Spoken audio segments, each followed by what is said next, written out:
प्यारे बच्चों, अस्सलामु अलैकुम वरहमतुल्लाहि वबरकातुह। आज हम लोग डिस्कस करेंगे लॉज ऑफ केमिकल कॉम्बिनेशंस, है ना। आज का टॉपिक क्या होगा अपना? Laws of chemical combination. क्या मतलब है कि जब भी कोई दो कंपाउंड आपस में कंबाइन करता है, रिएक्ट करता है, तो प्रोडक्ट बनाता है। इसी को हम लोग बोलते हैं रिएक्शन। इसी को क्या बोलते हैं? Chemical reaction. क्लियर? अब बोला गया कि केमिकल रिएक्शन में कौन कौन से लॉज होंगे, उनको एक बार हम लोग देख लें। बहुत बेसिक सी चीज़ें हैं सब, है ना। फंडामेंटल लॉज हैं किसी भी केमिकल कॉम्बिनेशन के लिए, किसी भी केमिकल रिएक्शन के लिए। ठीक, तो इन लॉज में पहला है, सबसे पहला है अपना law of conservation of mass. Law of conservation of मास। ये लॉ दिया था लेवोइजर साहब ने, जिनको फादर ऑफ केमिस्ट्री बोलते हैं। तो ये लॉ कहता क्या है? लॉ ऑफ कंजर्वेशन ऑफ मास कहता क्या है? तो इसका स्टेटमेंट लिखना। This law states that during any chemical change, this law states that during any chemical change, total mass remains conserved, that is constant, आगे लिखना। It means total mass of reactant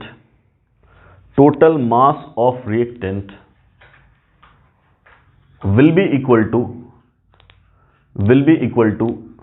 total mass of product,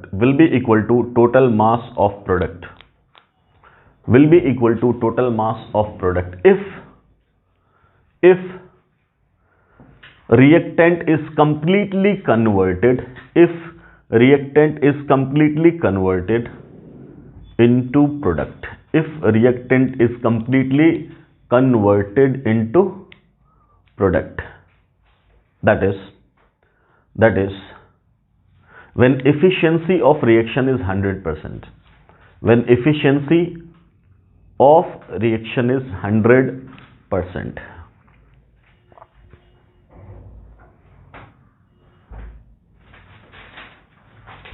clear? तो जब reaction completely मतलब reactant अपना completely consume हो जाएगा, total reactant product में change हो गया, तब क्या बोलेंगे? रिएक्टेंट का जितना मास है वो कहां चला जाएगा? प्रोडक्ट में। ठीक, मान लो कि एफिशिएंसी ऑफ रिएक्शन 100% नहीं है, परसेंटेज यील्ड 100% नहीं है। क्लियर? अगर रिएक्शन कंप्लीटली मतलब रिएक्टेंट कंप्लीटली कंज्यूम नहीं हुआ, ठीक, तब क्या बात करेंगे? फॉर एग्जाम्पल देखते हैं हम लोग। मान लो कि लेट वी हैव रिएक्टेंट और ये है प्रोडक्ट। ठीक, हमने बोला कि अगर इसका शुरू में लिए थे 25 ग्राम, कितना लिया? 25 ग्राम, और शुरू में ये कितना है? 0। ये कितना है? 0। कुछ देर के बाद दिस वॉज एट t = 0। मान लो कोई टाइम है t1, टाइम क्या है? t1। इस वक्त इसका 5 ग्राम यहां से कन्वर्ट हो गया किसमें? प्रोडक्ट में। तो बचेगा ना कुछ, क्या बचेगा? 20 ग्राम। और यहां क्या हो जाएगा? 5 ग्राम। कोई दिक्कत? मान लो किसी टाइम t2 पे और ये घटा, और घट करके ये हो गया कितना? 10 ग्राम। क्लियर? तो इसमें से कितना गया? 25 था, 10 बचा, कितना गया? 15 गया। तो यहां कितना बन जाएगा? 15 ग्राम। अब हमने बोला कि t = t3 या बोलो t फाइनल। जब ये 0 हो गया, जब ये 0 ग्राम हो गया, तब टोटल कहां चला गया? प्रोडक्ट में। तब ये कितना हो जाएगा? 25 ग्राम। क्लियर है? कोई दिक्कत? तो क्या बोला गया? स्टेटमेंट क्या बोला गया? टोटल मास रिमेन्स कंजर्व्ड, ये पहला स्टेटमेंट बोला गया। दूसरा स्टेटमेंट क्या कहा हमने? कि अगर रिएक्शन 100% कंप्लीट हो गया और ये रिएक्टेंट कंप्लीटली कंज्यूम हो गया, इसका मतलब जितना मास आपने लिया था वो सब खत्म हो गया, बचा 0। तो इस स्टेज पे बोलेंगे कि reaction is completely completed, means reaction is completed, 100% completed, and your reactant is completely consumed. Consumed का मतलब खत्म ही हो गया, बचा कुछ नहीं। तब तो इसका टोटल मास कहां चला गया? प्रोडक्ट में। तब मैंने क्या बोला था कि जितना रिएक्टेंट लिया है उतना ही मास मिलेगा किसका? प्रोडक्ट का। उतना ही मास मिलेगा किसका? प्रोडक्ट का। कोई दिक्कत? अब हम कह रहे हैं कि अगर रिएक्शन जिस स्टेज पे कंप्लीट नहीं हुआ है, जिस स्टेज पे कंप्लीट नहीं हुआ, वो कौन सा स्टेज है? Let the stage is T1, let the stage is T2। कोई दिक्कत? अब क्या बोलेंगे? मास तो कंजर्व, इसका मतलब क्या? इनिशियल मास फाइनल मास बराबर होना चाहिए। ठीक, तो इनिशियली 25 था, इस स्टेज पे क्या कंप्लीट हो गया? नहीं। तो अब इस स्टेज पे क्या करें? तब बोलेंगे इन स्टेजेस पे, जब कंप्लीट नहीं हुआ रिएक्शन उन स्टेजेस पे, तब क्या बोलेंगे? T initially W initially taken must be equal to क्या? W of reactant plus W of product. W of reactant plus W of product. क्यों? क्योंकि रिएक्शन कंप्लीट नहीं हुआ है, अभी कुछ रिएक्टेंट बाकी है, कुछ प्रोडक्ट बाकी है। तब क्या बोलेंगे? जैसे इस स्टेज पे एट T1 क्या बोलोगे? 20 प्लस 5 करेंगे। 20 प्लस 5 कितना हो गया? 25। तो यही तो है ना। हम क्या बोलेंगे? एट T1 पे तब क्या बोलेंगे? रिएक्टेंट कितना बचा हुआ है? तब हम बोलेंगे 20 ग्राम, और प्रोडक्ट कितना बन गया? 5 ग्राम। टोटल कितना हो गया? 25 ग्राम। और यही बोला क्या? ओरिजिनली जितना लिया था आपने, इनिशियली जितना लिया था उसके बराबर होना चाहिए। कितना लिया था हमने? 25 ग्राम। क्लियर? हम बोलेंगे व्हाट अबाउट T2 पे क्या कंडीशन है? T2 कहां है? T2 यहां। तो रिएक्टेंट कितना है? 10 ग्राम। ठीक, तब क्या पुट करेंगे? 10 ग्राम प्लस प्रोडक्ट कितना है? 15 ग्राम। अब ये कितना हो गया? 25 ग्राम। क्लियर है? कोई दिक्कत? ठीक, और जब फाइनल हो गया तब क्या बोलेंगे? जितना यहां था वहां तो पहुंच ही जाएगा। ठीक, तब क्या बोला जा रहा है? किसी भी रिएक्शन में जब रिएक्शन कंप्लीट हो जाएगा तब जितना रिएक्टेंट आपने लिया था वो पूरा का पूरा किसमें कन्वर्ट हो जाएगा? प्रोडक्ट में। ठीक, फॉर एग्जांपल हम लोग कोई रिएक्शन लेकर के काम करते हैं, ये तो जनरल था। मान लो कि हमने कार्बन का रिएक्शन किया किसके साथ? कार्बन डाइऑक्साइड, सॉरी ऑक्सीजन के साथ, और क्या बन गया? Carbon dioxide. मान लो हमने माना कि अपना रिएक्शन स्टार्ट हो रहा है जिसमें हमने कार्बन का किया कंबशन। ठीक है, कार्बन के कंबशन से क्या बना? मान लिया कि कार्बन डाइऑक्साइड बन रहा है। Let C plus O2 giving CO2।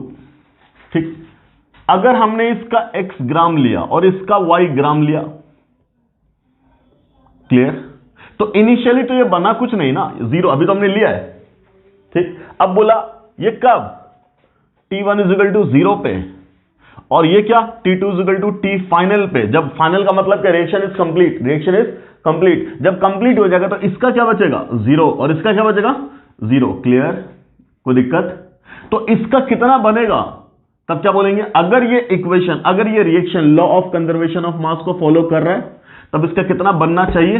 तब बोलेंगे गारंटी के साथ X प्लस वाई ग्राम बनना ही पड़ेगा, अगर ये law of conservation of mass को फॉलो कर रहा है। हमने स्टोइकियोमेट्री में ही बोला था, law of conservation of mass को कौन फॉलो करता है? Balanced chemical equation. No doubt ये बैलेंस्ड है।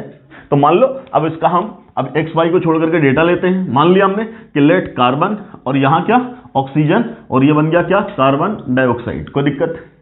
हमने बोला, माना कि ये लिया 1 मोल, ठीक, और ये भी लिया 1 मोल। ओके, तो T1 पे तो इनिशियली क्या है? 0। तो बोलेंगे T1 पे इनिशियली कितना लिया? 1 मोल। 1 मोल का मतलब कितना ग्राम? बोलो कितना ग्राम? 12 ग्राम। ठीक, और इसका कितना लिया? 32 ग्राम। कोई दिक्कत? ओके, अब क्या बोला जा रहा है? इनिशियली कितना था? 0। अब बोले इक्वेशन क्या बोल रहा है? 1 मोल से कितना मोल रिएक्ट करेगा? 1 मोल। तो बनाएगा भी कितना? 1 मोल। तो जब ये खत्म हो जाएगा T फाइनल पे, जब ये खत्म हो जाएगा और ये भी खत्म हो जाएगा, तब कितना बनेगा? तब बोलेंगे 1 मोल ही बनेगा। कितना बनेगा?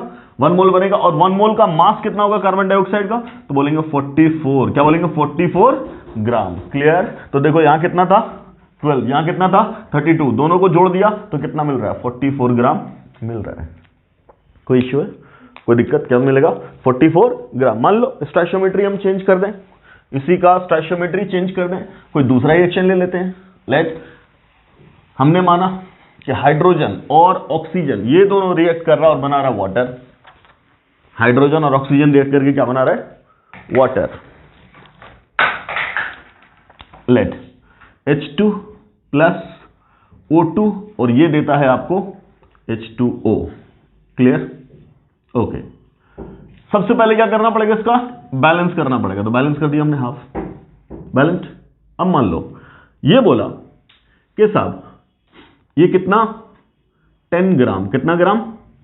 10 ग्राम, ठीक। और ये कितना? तो ये मान लो ये ले लिया कितना 2.5 मोल। कितना ले लिया? 2.5 मोल। कोई दिक्कत? ठीक। अब फाइनली क्या होगा? तो इनिशियली हमने रिएक्टेंट कितना लिया हुआ है? 0। इनिशियली कितना लिया हुआ है? 0। ओके। अब सबसे पहला काम क्या करते थे? मोल बनाते थे इसको।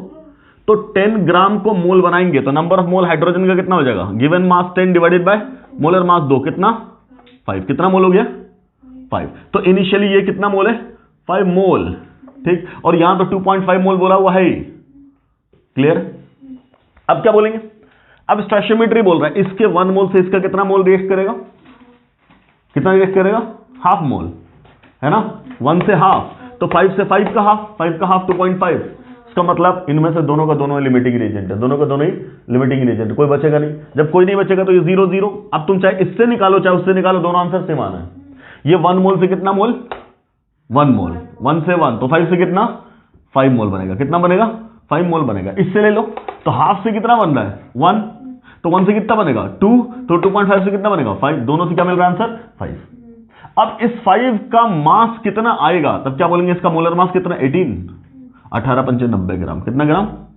ये कंप्लीट अगर हो गया रिएक्शन, कोई नहीं बचा तो 90। इसका मतलब क्या? रिएक्टेंट भी आपका 90 होना जरूरी है, तभी law of conservation of mass को फॉलो करेगा। क्लियर? ओके। तो इसका तो मास दे रखा था 10 ग्राम। इसके 2.5 मोल का मास कितना है? तो मास बराबर क्या? Mole into molar mass. So what is the number of mole? 5/2। 2.5 को लिख दिया 5/2 इंटू मोलर मास ऑक्सीजन का कितना है? 32। तो डिवाइड कर दिया तो कितना मिल गया? 16। 16 5 80। कितना? 16 5 80। तो इनफैक्ट इसका कितना ग्राम लिया था आपने? 80 ग्राम लिया था। जाहिर सी बात है ये 80 और ये 10 मिलकर के कितना हुआ? 90। और वही 90 मिला है। क्लियर? यही बोला किसने? लेवॉइजर ने, कि किसी भी केमिकल रिएक्शन में law of conservation of mass को फॉलो करना पड़ेगा। किसको? किसको? रिएक्शन को। Total mass of the system will remain constant. ठीक। ओके। अब हम कहते हैं कि मान लो कुछ बच गया और कुछ खत्म हो गया, तब क्या बात आती है? Okay, let's see. इसी रिएक्शन में हमने बोला, मान लो कि अपने पास ये हाइड्रोजन और ये ऑक्सीजन और बन रहा वाटर। ठीक है। हमने आपसे कहा कि ये भी लिया 2 मोल और ये भी लिया 2 मोल। ठीक। कब? T = 0 पे, ये T1 पे, T2 पे क्या होगा? ठीक है। तो अब क्या बोल रहे हैं? इक्वेशन को क्या होना चाहिए? बैलेंस। ये हमने कर दिया बैलेंस, खत्म। अब इसके 1 मोल से इसका कितना मोल रिएक्ट करेगा? Half mole. तो इसके 2 से इसका कितना रिएक्ट करेगा? 2 का हाफ 1। क्लियर?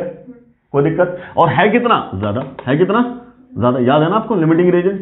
ये ज्यादा है तो क्या ये लिमिटिंग रिएजेंट है? नहीं। लिमिटिंग रिएजेंट कौन है? ये है।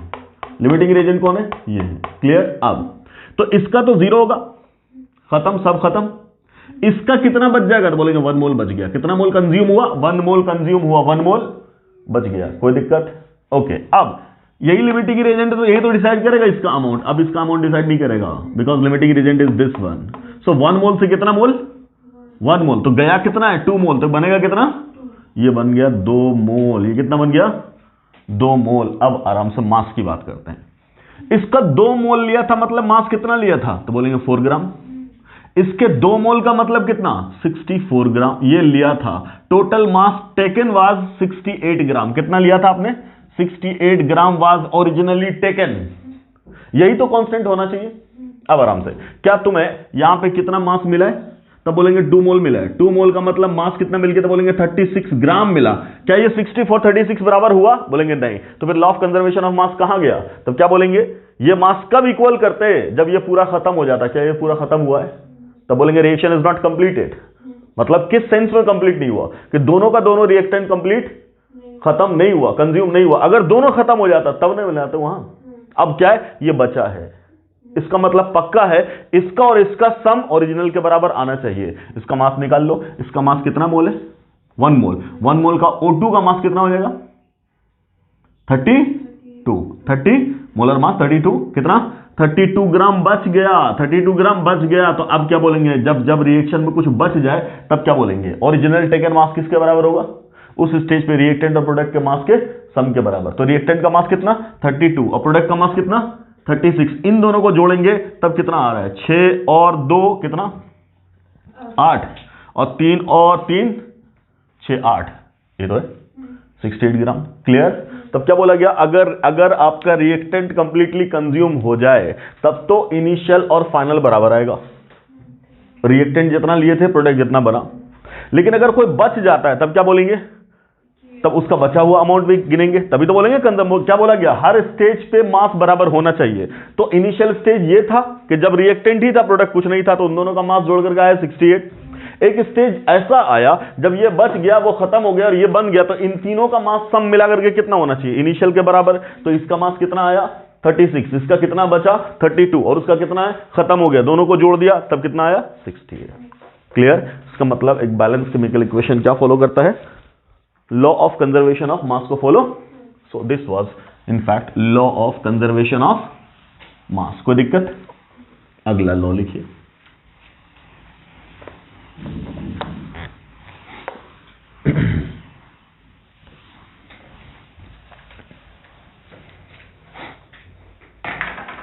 Next, second is law of definite,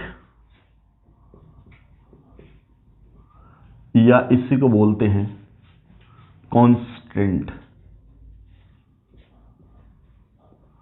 proportion.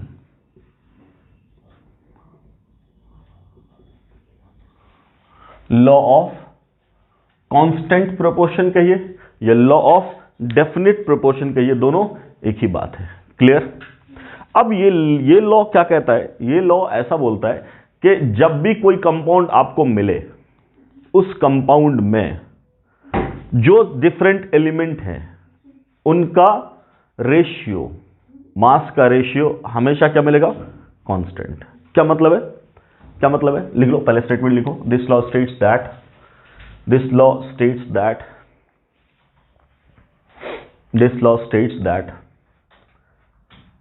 in any compound mass ratio of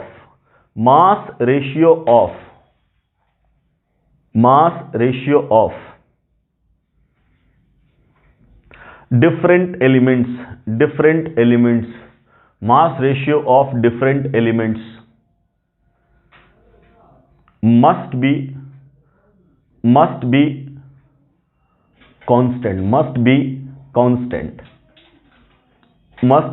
constant, that is same or fixed,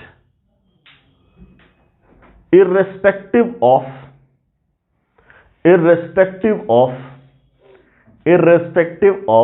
the source of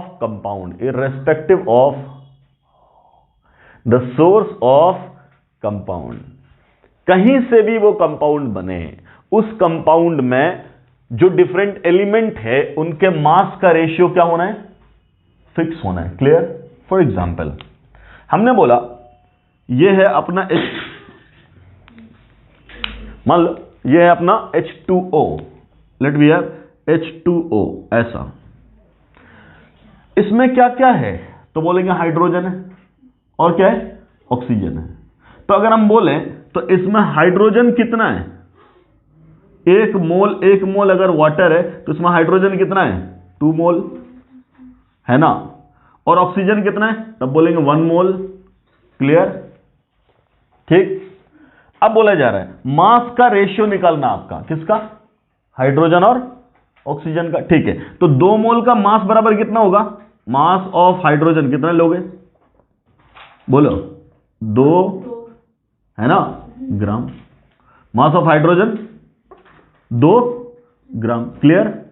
ठीक। मास ऑफ ऑक्सीजन कितना? ये ऑक्सीजन क्या है? ये 2 मोल क्या है? एटम। और ये 1 मोल क्या है? एटम। तो कितना हो जाएगा? 16। कोई तकलीफ? Okay. So what is the mass ratio? What is the mass ratio of hydrogen and oxygen? तब क्या बोलेंगे? इट इज 2:, बोलो, 16, which is more simply as 1:8। अब क्या बोला गया कि पानी कहीं से भी लाओ, उसमें हाइड्रोजन और ऑक्सीजन का मास रेशियो फिक्स होना चाहिए, and that fix value must be 1:8। Clear? किसी भी सोर्स से बनाओ। एक सोर्स हमने लिया, क्या? Let we have H2 and O2। क्या बनेगा? बनेगा क्या? H2O। बन रहा है ना H2O? क्लियर? ठीक। तो ये H2O और ये H2O दोनों तो H2O ही। दूसरा हमने बोला, मान लो कि अपना क्या है, ये HCl और प्लस NaOH, इसका रिएक्शन कर दिए, क्या बना? बन गया NaCl और प्लस H2O। क्लियर? कोई दिक्कत? हम बोलेंगे ये रिएक्शन कैसा है, तब बोलेंगे कंबशन रिएक्शन है। कैसा है? कंबशन रिएक्शन है। किसका कंबशन हो रहा है? हाइड्रोजन गैस का। किसका? हाइड्रोजन गैस का। और ये रिएक्शन कैसा है, तब बोलेंगे न्यूट्रलाइजेशन रिएक्शन है। कैसा है?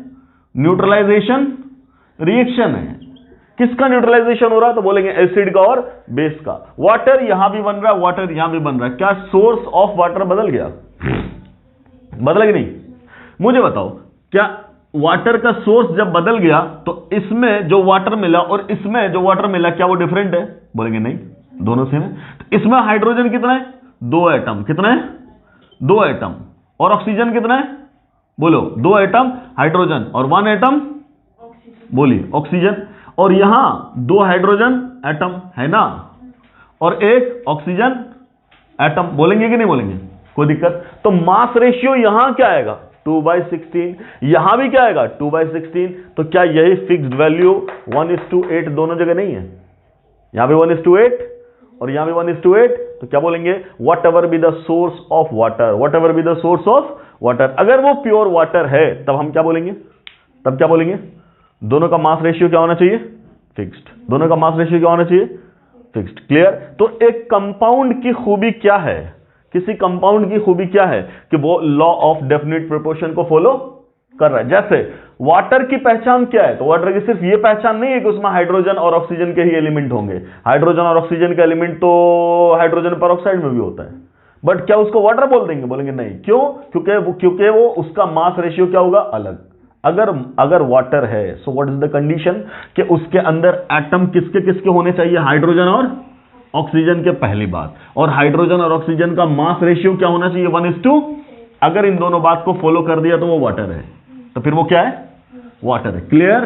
सिर्फ क्या होना चाहिए? हाइड्रोजन और ऑक्सीजन का एटम होना चाहिए, और हाइड्रोजन ऑक्सीजन का मास रेशियो क्या होना चाहिए? 1:8। तब क्या बोलेंगे उसको? वाटर। फॉर एग्जाम्पल, अपने पास ये था वाटर और अपने पास ये है hydrogen peroxide. Hydrogen peroxide. Clear? ठीक। यहां हम हाइड्रोजन और ऑक्सीजन का मास रेशियो बोलेंगे, तब क्या बोलेंगे? इसका इंडेक्स कितना? 2।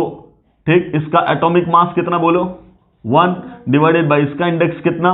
1। इसका एटॉमिक मास कितना? 16। वैल्यू क्या आ गई? 2/16। सो मास रेशियो इज 1:8। ठीक। ओके, इधर बात करते हैं। तो इधर मास of hydrogen upon mass of oxygen जो यहां निकाला है ना, क्या रेशियो आएगा? बोलो, क्या आएगा रेशियो? क्या रेशियो आना चाहिए? तब क्या बोलेंगे? इसका इंडेक्स हाइड्रोजन का 2, मास 1, यहां index 2, atomic mass 16, value 2/32। So ratio is 1:16। No doubt यहां भी हाइड्रोजन ऑक्सीजन है, यहां भी हाइड्रोजन ऑक्सीजन है, बट यहां का मास रेशियो 1:8 है, तो ये वाटर बना। और वहां का रेशियो 1:16 है, तब वो हाइड्रोजन परऑक्साइड बना। क्लियर है? तो अगर वाटर एक कंपाउंड फिक्स हो गया, so what ever be it's source, उसका क्या होना चाहिए? मास रेशियो क्या होगा? फिक्स्ड। क्लियर? सेम एलिमेंट के डिफरेंट कंपाउंड्स हो सकते हैं, सेम एलिमेंट के कंपाउंड डिफरेंट बन सकते हैं। अगर डिफरेंट बना तब क्या बोलोगे? अगर डिफरेंट बना तब क्या बोलोगे? उनका मास रेशियो क्या होना चाहिए? क्लियर है? हाँ, अगर डिफरेंट कंपाउंड बना तब मास रेशियो क्या होगा एलिमेंट का? डिफरेंट। क्लियर है? और अगर दो सैंपल में सब कंपाउंड है और दोनों सेम है तो उनका मास रेशियो क्या होना चाहिए? कोई दिक्कत? मान लो आपको कोई बोला ये एक सैंपल दिया, इसमें बोला कार्बन है और ऑक्सीजन है। दूसरा सैंपल दिया, इसमें बोला कार्बन है और ऑक्सीजन है, दोनों में एक कंपाउंड यहां भी है, दूसरा कंपाउंड वहां है। ठीक, अब क्या बोला जा रहा है? कार्बन और ऑक्सीजन का मास रेशियो यहां भी देगा और वहां भी देगा। क्लियर? तो मान लो हम पहले कंपाउंड ही चुन लेते हैं। Let the compound is CO और यहां कंपाउंड बोल देंगे CO2। अब कोई बोले कि mass ratio, mass of carbon upon mass of oxygen, यहां लेट इट इज X और यहां mass of carbon upon mass of oxygen let it is Y। तो क्या बोलोगे तुम? क्या X इक्वल टू Y होगा या X not equal to Y होगा?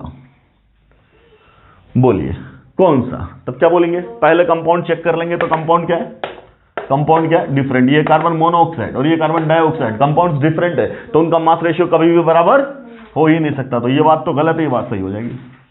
क्लियर? या मास रेशियो दे दे, है ना, मास रेशियो दे दे और तब बोले वो कंपाउंड बोलो सेम है क्या, तो फिर क्या बोलेंगे? अगर मास रेशियो देगा तो मास रेशियो निकालेंगे। मान लो अभी तो हमने इसको नोन बना दिया, अब इसको नोन बना करके हम ये निकाल सकते हैं।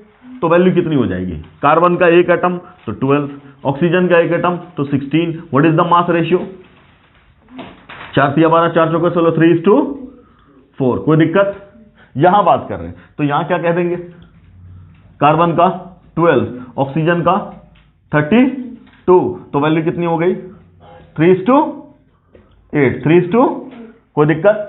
अब बोलता क्या कि यहां कार्बन ऑक्सीजन का एक कंपाउंड है, यहां भी कार्बन ऑक्सीजन का एक कंपाउंड है, यहां पे कार्बन और ऑक्सीजन का मास रेशियो है 3:4। क्लियर? और यहां पे मास रेशियो है कार्बन और ऑक्सीजन का कितना? 3:8। Let this compound is A and this compound is B। क्या ये A और B बराबर है? बोलेंगे no, A is not equal to B। Why not? Because उनका मास रेशियो क्या है? डिफरेंट है। नो डाउट उनमें एलिमेंट सेम, उससे क्या मतलब है, बट क्या एलिमेंट सेम रेशियो में कंबाइन कर रहा है? नहीं। तब क्या बोलेंगे? दोनों के लिए law of constant proportion different है। क्लियर है? दोनों की वैल्यू अलग अलग है तो वो कभी भी एक कंपाउंड हो ही नहीं सकते। तो दोनों तरीके से सवाल पूछा जा सकता है। क्लियर? तो ये था आपका law of definite proportion. Okay, तीसरा लिखो।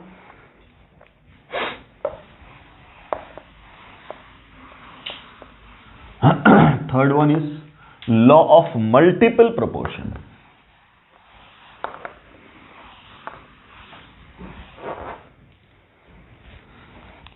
Third one, law of multiple proportion.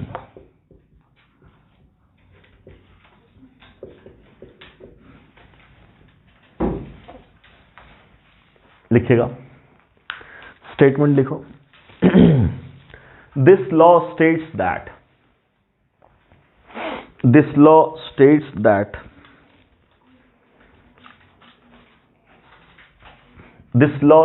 that whenever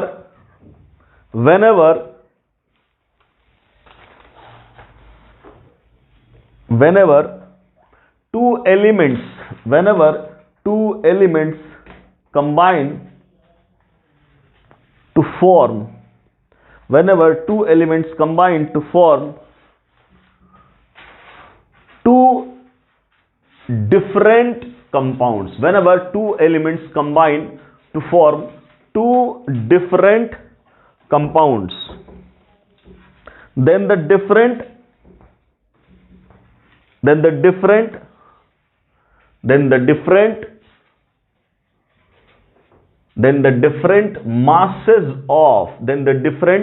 masses of same element which combines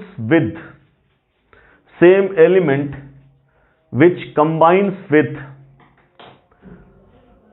the fixed mass of the fixed mass of the fixed mass of the fixed mass of other element will be in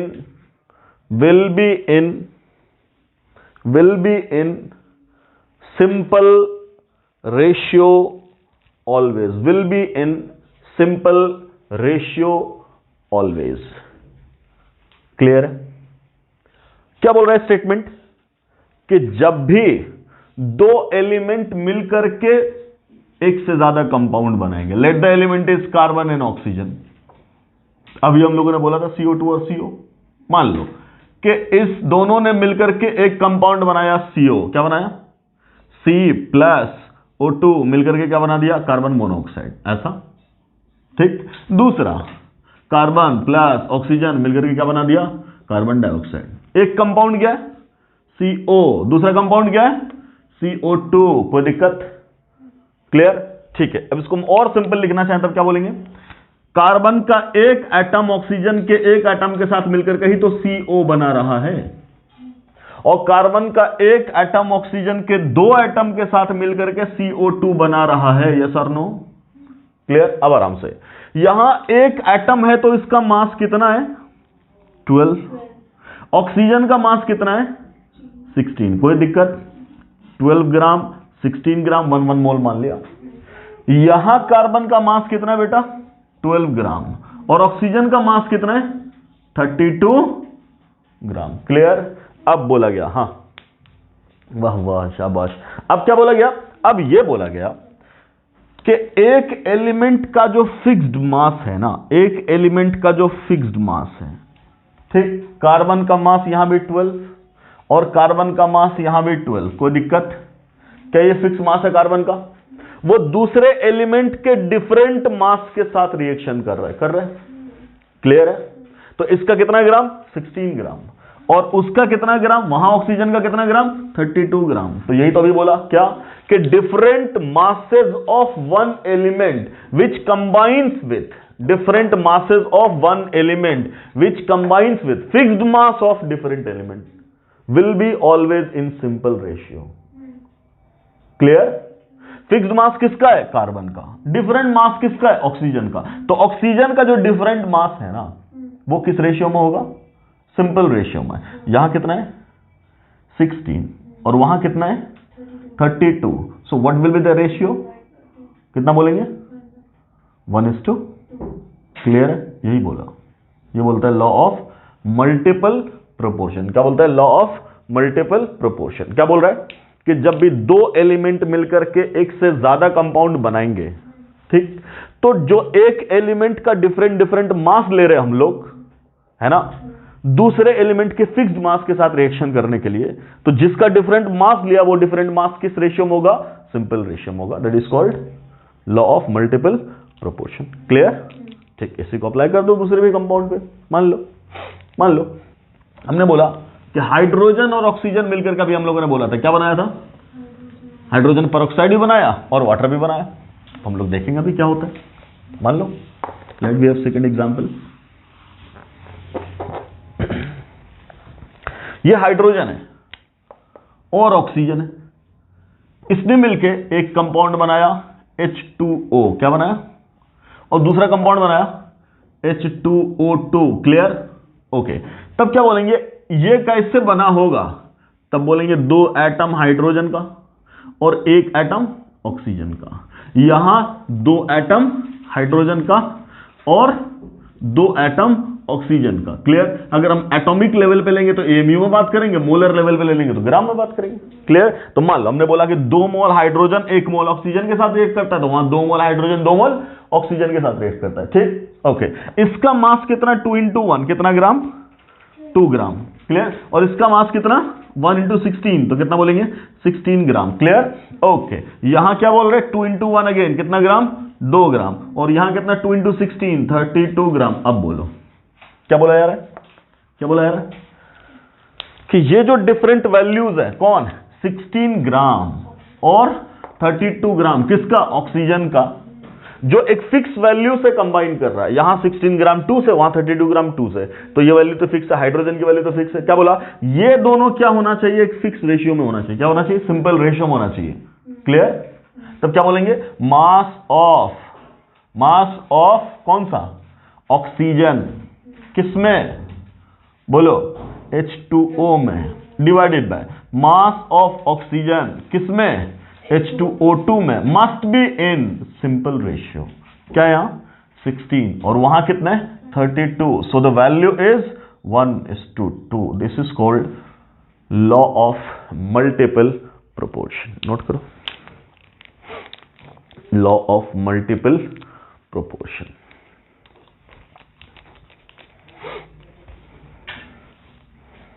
कोई दिक्कत? ठीक, तो ये simple laws थे अपने, है ना। उसी तरीके से अपने दो लॉ और हैं, क्या, एक है लुजैक्स लॉ और एक है एवोगाड्रो लॉ। ठीक है, तो उन सबको इनफैक्ट हम लोग स्टडी करते हैं कहां पे, गैसियस स्टेट में।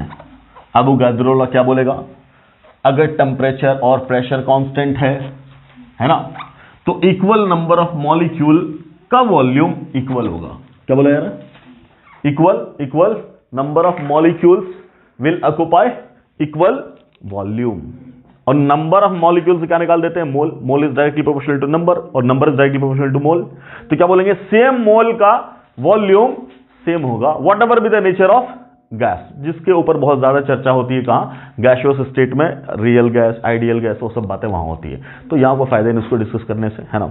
वही डिस्कस कर लेंगे क्या, एवोगाड्रोस लॉ, और वही डिस्कस करेंगे क्या, लुजैक्स लॉ, जो हम लोग Boyle's law, Charles law, Avogadro law, Lussac's law, ये सब पढ़ेंगे। तो वही आइडियल गैस इक्वेशन भी बनाते हैं, हालांकि इसका हम लोगों ने इस्तेमाल भी किया हुआ, P=nRT कहां, यहीं पे।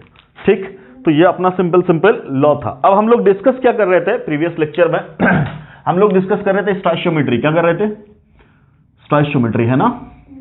स्टोइचियोमेट्री में हम लोगों ने सिंपल स्टोइचियोमेट्री डिस्कस किया था कि किसी भी केमिकल रिएक्शन के दौरान कितना रिएक्टेंट, कितना प्रोडक्ट, ये सब बनता है, ये सब हम लोगों ने डिस्कस किया था पिछले लेक्चर्स में। ठीक, उसी में हम लोगों ने ये भी डिस्कस किया था क्या, कि साहब आपका लिमिटिंग रिएजेंट क्या होता है और एक्सेसिव रिएजेंट क्या होता है, ये सब डिस्कस कर लिया था, याद है ना।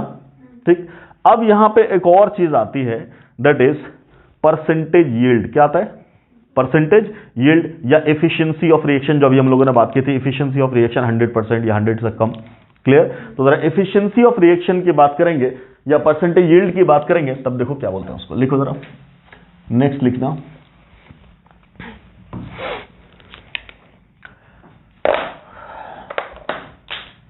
Next is efficiency of reaction. समझो पहले बात को। हमने बोला हाइड्रोजन और बोला ऑक्सीजन, ठीक, ये कंबाइन करेगा तो क्या बना देगा, वाटर। क्या बना देगा, वाटर। कोई दिक्कत? ठीक, अगर मैंने आपसे बोला इसको बैलेंस कर लो, ये कितना मोल है, 1 मोल। कितना मोल है, 1 मोल। और ये कितना मोल है, ½ मोल। कोई दिक्कत? ठीक, तो यहां बनना कितना चाहिए, 1 मोल बनेगा। क्लियर? और अगर 1 मोल बन रहा है तो इसका मास कितना होगा, इसका मास कितना होगा, 18 ग्राम, है ना। यही तो वैल्यू है, मैक्सिमम वैल्यू जो मिल सकती है वो कितनी मिल सकती है, 18 ग्राम। वो कब, जब ये भी 0 हो जाए और ये भी 0 हो जाए, तब मिलेगा हमें क्या, ओरिजिनली तो ये 0 है, तब हमें मिलेगा क्या, इसका 1 mole which will be equal to 18 gram. जब ये सब क्या हो जाए, 0, मतलब रिएक्शन कंप्लीट हो जाए, रिएक्शन की एफिशिएंसी 100% हो जाए। क्लियर? ऐसा। अब बोला, अब क्या बोला उसने, ये तो तब ना जब ये खत्म हो जाए। मान लो तुमसे बोला कि नहीं 18 ग्राम नहीं बना, 18 ग्राम नहीं बना, कितना बना, मान लो बना क्या, 9 ग्राम बना। कितना बन गया, लेट 9 ग्राम बना है, 9 ग्राम बना है। ठीक, कोई दिक्कत? इसका मतलब क्या है, इसका मतलब क्या है, रिएक्शन कंप्लीट नहीं हुआ। पूरा बनता तो 18 ग्राम बनता, अभी कंप्लीट नहीं हुआ। क्लियर? अच्छा, जो मैक्सिमम वैल्यू है वो कहां से निकाल लिया हम लोग, इस इक्वेशन से। तो ये जो इक्वेशन से सॉल्व करते हैं उसको क्या बोलते हैं, थ्योरी। क्या बोलते हैं, थ्योरी। तो ये जो प्रोडक्ट है उसको क्या बोल रहे हैं हम लोग? इसको हम लोग क्या बोल रहे हैं? थ्योरेटिकल। क्या बोल रहे हैं? थ्योरेटिकल। क्या बोलते हैं? थ्योरेटिकल बोलो अमाउंट, या इसी को बोलते हैं यील्ड। क्या बोलते हैं? Theoretical yield. क्लियर है? कोई दिक्कत? अब जो बन रहा है 9 ग्राम बोला, ये 9 ग्राम कैसे पता चला? आपने एक्सपेरिमेंट किया, आपको मास मिला प्रोडक्ट का, और प्रोडक्ट का मास आपने निकाल लिया कहां से? वेइंग बैलेंस से कितना? 9 ग्राम आ रहा है। ये हुआ क्या? प्रैक्टिकल। ये क्या हुआ? प्रैक्टिकल। ये एक्सपेरिमेंट से मिला, ठीक।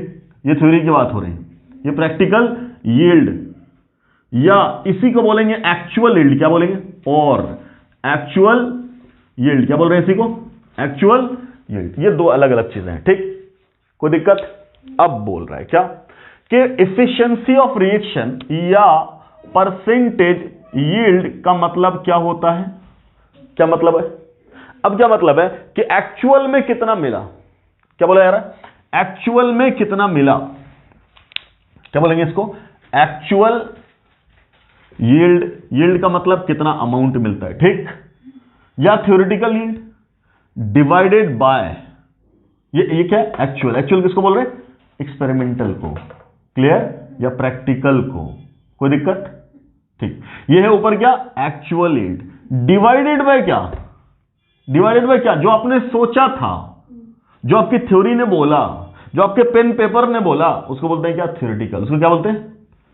थ्योरेटिकल। Theoretical yield. क्लियर?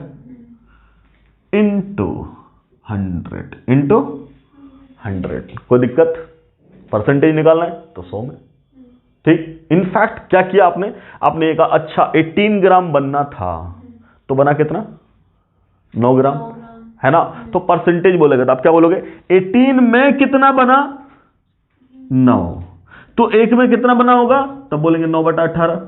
तो 100 में कितना बना होगा? तब क्या बोलते हैं? 9/18 गुना 100। यही ना? ऐसे भी तो निकाल सकते थे सिंपली, उसी को फॉर्मूला लगा दिया। तो ये क्या एक्चुअल जो बना है, और ये क्या एक्सपेक्टेड वैल्यू ऐसा बनना चाहिए था, है ना। क्योंकि हम लोग ये थ्योरी जानते हैं, नहीं बना भाई। क्लियर है? कितना बना है? ये बना है, ये एक्चुअल वैल्यू, बट ये बनना था, ठीक। तो 18 में 9 बना, तो 100 में कितना बना होगा? तो इनटू 100 कर देंगे।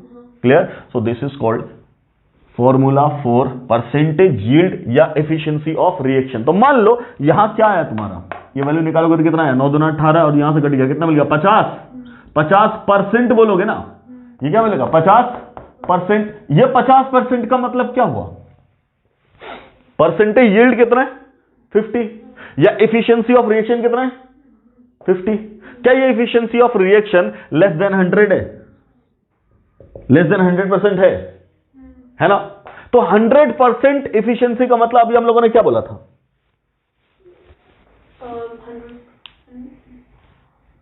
एफिशिएंसी 100% का मतलब क्या? कंप्लीट हो गया, पूरा का पूरा कंज्यूम होता है कि नहीं। इसका मतलब क्या है? 100% कंप्लीट नहीं हुआ रिएक्शन, 100% रिएक्शन कंप्लीट नहीं हुआ। क्लियर है? इसका मतलब क्या? बीच में ही पूछ लिया गया। ये जो एक्चुअल वैल्यू दी गई है वो कंप्लीट होने के बाद नहीं, ये बीच में ही पूछ ली गई है। क्या हमें 18 ग्राम नहीं मिल सकता? मिलेगा, इंतजार तो करो, अभी बनने ही वाला, बीच में रिएक्शन रोक दिए। क्लियर? कोई दिक्कत? तो क्या बोलेंगे? जब भी एफिशिएंसी लेस देन आ जाए, if efficiency of reaction is less than 100%, तब क्या बोलेंगे? तब क्या बोलेंगे? Reaction is not completed. समझ में आ रही बात? Reaction is not completed. कोई दिक्कत? क्लियर है? तो ये है मतलब किसका? एफिशिएंसी ऑफ रिएक्शन का, एफिशिएंसी ऑफ रिएक्शन का या परसेंटेज यील्ड का। कोई दिक्कत? ठीक है, अब आगे बात कर। अब इसी को जोड़ देते हैं किससे? किससे? स्टोइचियोमेट्री से। ठीक है, अब इसको जब स्टोइचियोमेट्री से जोड़ेंगे तो नए टाइप का क्वेश्चन बनने लगेगा। क्या बनने लगेगा? याद करो स्टोइचियोमेट्री में क्या क्या बातें करते थे, तरीका याद है ना सब कुछ? क्या बोलते थे? मान लो कि आपको बोला गया क्या कि साहब ये नाइट्रोजन है और ये हाइड्रोजन है, वो बना अमोनिया। क्या बन रहा है? अमोनिया। सवाल दिया कि नाइट्रोजन का लिया हम लोगों ने 28 ग्राम, कितना ग्राम, ठीक, और हाइड्रोजन का क्या ले लिया 6 ग्राम, कितना ग्राम, 6 ग्राम। बताओ इसका अमाउंट, मास कितना बनेगा। सिर्फ यही तो सवाल होता था पहले, जब कुछ नहीं बोलते थे तो हम लोग क्या मानते थे, इफिशियंसी ऑफ रिएक्शन इज 100%।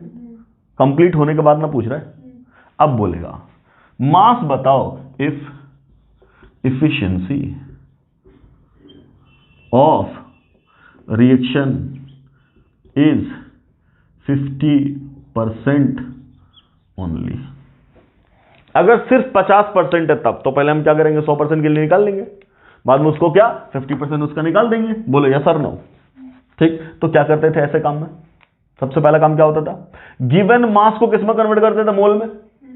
तो इसका मोल कितना है, नो, इससे पहले हम लोग बैलेंस करते थे। तो बैलेंस करेंगे तो यहां कितना है नाइट्रोजन, 2, तो यहां 2, यहां 3 हो गया, पहला स्टेप खत्म। अगला स्टेप क्या था, जो मास दे रखा उससे क्या निकालते थे, मोल। तो 28 ग्राम में कितना मोल, N2 का 28/28 कितना मोल, 1 मोल, यही ना। यहां 6 बाय, इसका मोलर मास कितना, 2, 6/2 कितना मोल, 3 मोल। यस और नो। अब जब ये होता था कि 2 रिएक्टेंट है किसी रिएक्शन में और दोनों का अमाउंट दिया है, तब हम लोग क्या चेक करते थे, लिमिटिंग रिएजेंट। तो अब क्या चेक कर लेंगे, लिमिटिंग। तो यहां तो इसी रेशियो में दे ही रखा है, ये रिक्वायर्ड है और यही रेशियो है, तो क्या करोगे, 1/1 1, 3/3 1। क्लियर। तो दोनों की वैल्यू क्या आएगी, बराबर। इसका मतलब क्या है, दोनों का दोनों लिमिटिंग रिएजेंट, दोनों का दोनों, ठीक, दोनों का दोनों एक साथ खत्म होगा। अब आराम से, अगर ये खत्म हो जाता तब यहां क्या बचता, 0। तब ना बोलेंगे 1 मोल का इस्तेमाल हुआ, तो पहले हम पूरे के लिए इस्तेमाल कर रहे हैं। क्या 1 मोल अगर इस्तेमाल हो जाए तब कितना बनेगा, 2 मोल। क्या बोल रहे हैं, 1 से कितना बनेगा, 2। तो 1 ही तो दे रखा है, कितना मोल बनेगा, 2, है कि नहीं। इसका अमाउंट कितना बनेगा, 2 मोल। ठीक, इससे कंपेयर कर लो, 3 से कितना बन रहा है, 2, 3 से कितना बन रहा है, 2, तो 1 से कितना बनेगा, 2/3। तो यहां 3 से कितना बनेगा, बोलो 2/3 गुना 3 बटा खत्म, वैल्यू कितना, यहां से भी क्या बोल रहे हैं, 2 ही। तो दोनों से अमाउंट सेम मिला। ये बोला कि जब जब दोनों का दोनों लिमिटिंग रिएजेंट होगा तो amount of product will be same. तो कितना प्रोडक्ट मिल रहा है, 2 मोल। कितना मिल रहा है, ये क्या निकाले हो, 100% खत्म होने के लिए ना। क्लियर, कोई दिक्कत, ठीक। तो 2 मोल मिल गया, ये ना, ये कब, व्हेन इफिशियंसी इज 100%। थ्योरेटिकली कब निकालते हैं, 100% मान के। ठीक, अब बोल रहा है number of moles of ammonia कब, हाँ, फॉर 50% इफिशियंसी, यही ना। तब क्या बोलोगे, 50% का फॉर्मूला क्या होगा, 50/100 बोलोगे ना। 50% का मतलब क्या, 50/100 इंटू किसका 50%, 2 का ना। ठीक, तब क्या बोलेंगे, इंटू 2, कितना हुआ, 1 मोल, 1 मोल। क्लियर। तो एक्चुअल वैल्यू कितनी मिल रही है, 1 मोल। अब उसने क्या पूछा, मास, तो मास निकाल दो। क्लियर है। तो 1 मोल का मास कितना होगा, 17 ग्राम। आंसर कितना हो जाएगा, 17। अगर ये नहीं देता, अगर इतनी बात नहीं होती, तब आंसर आता 34, क्योंकि उसने तो बोला ही नहीं इफिशियंसी, उसने तो परसेंटेज यील्ड बोला नहीं। क्लियर। तो हम 100% मान के बनाते, लेकिन उसने बोला है, तब क्या करेंगे, सब कुछ 100 के हिसाब से निकालेंगे, बाद में क्या कर देंगे 15। कोई दिक्कत, ठीक, ओके। अगला सवाल, नेक्स्ट लिखो, इसी पे घुमा के सवाल लिखो। मान लो यही है, फिर से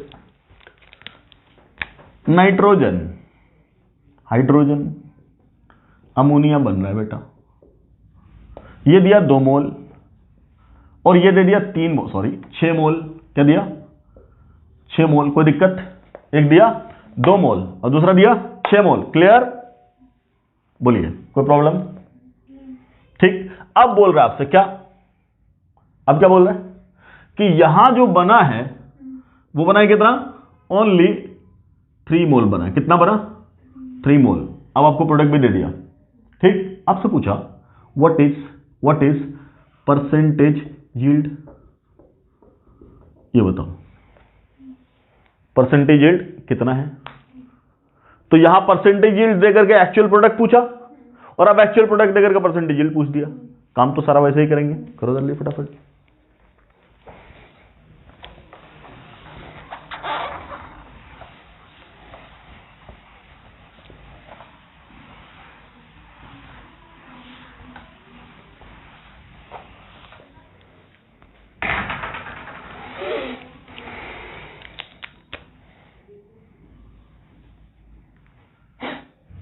करो।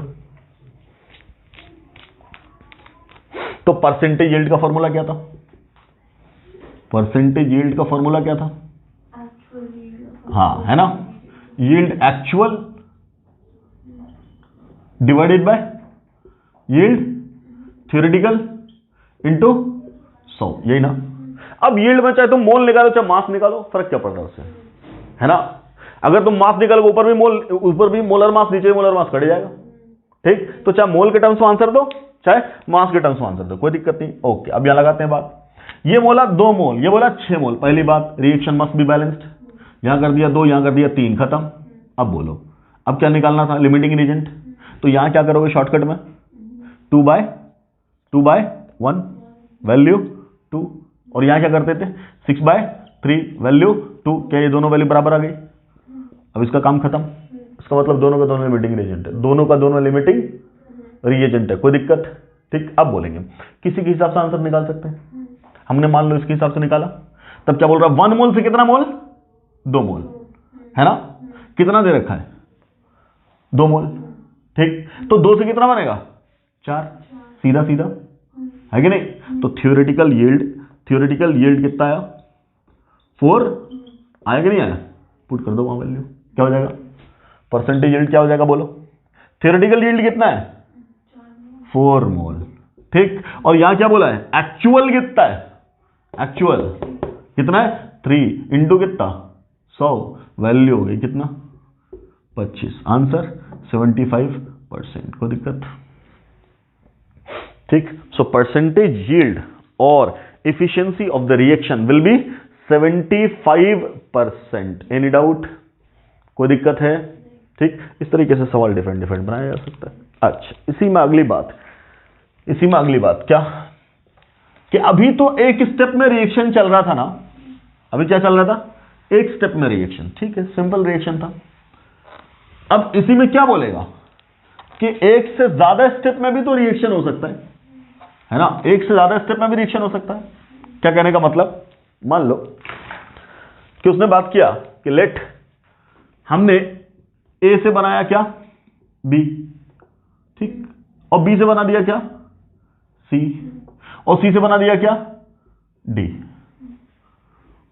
ठीक। क्लियर है? ए से क्या बना दिया? बी, और बी से बना दिया क्या? सी, और सी से बना दिया क्या? डी। तो इनिशियली क्या था? ए, और फाइनली क्या है? डी। कोई दिक्कत, ठीक। अब सिंपली अगर हम इसको तोड़ के लिखेंगे तो क्या लिखेंगे? सबसे पहले बोलेंगे क्या? वी आर इनिशिएटिंग विथ ए, क्या बन रहा है? बी।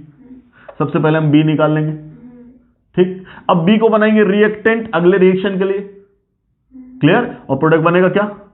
सी, ठीक। फिर हम सी का अमाउंट निकाल लेंगे, फिर सी को बनाएंगे रिएक्टेंट, और फाइनली प्रोडक्ट क्या है? डी। यहां तक पहुंचेंगे, कोई दिक्कत, ठीक। ऐसे निकालेंगे।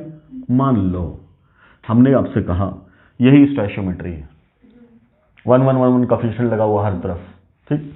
अब आपसे बोला जा रहा है अगर इसका 10 मोल लिया, बोलो इसका कितना मोल बनेगा, ठीक।